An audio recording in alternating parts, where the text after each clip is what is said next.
Урматтуу министрдин орун басары, албетте мыйзам колдоого аларлык, кийинки иштеп кетиши бул өкмөт жооптуу болот. Сиз айтып кеттиңиз, бул жалпы жолдорго тиешелүү, мамлекеттик дагы, жеке дагы подрядчиктер бирдей жооп берет. Туурабы? Туура. Менден мурдун Сайдал Камалович айтып кетти, ушул Базар Коргон, Арсланбоп, Заездам, Кыздыңкүр деген жол бар да. Жалпы узундугу 17 чакырым. Жогор жагынан 2 чакырым болду, төмөн жагынан 3-4 чакырым болду. Ушул Кыздыңкүр тарабындагы быйылкы болгон 1 чакырым жердин сапаты өтө начар болуп атат да.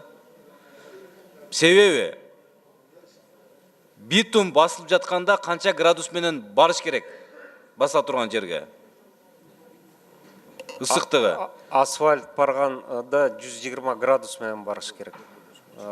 Андан кем болбош керек. Андан кем болбош керек, туурабы? Маселе ошондо болуп атат. Биз айтып жүрүп, качан суук түшүп, кар жаанын астында битумду алып барды, асфальтты.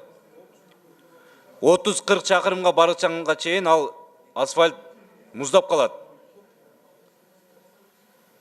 Ушуну сапатын көзөмөлгө алып, комиссия жөнөтүп, айыл өкмөт менен, жергиликтүү калк менен мындай көрүп берсеңиздер. Текшерткизебиз, Мирлан Сапек. Реакция болуп, жол салынып аткандыгы жакшы. Бирок салынгандан кийин жок дегенде бир 7 жыл, 8 жыл иштеш керек да. Кеминде.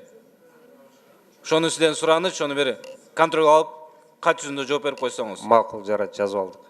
Рахмат.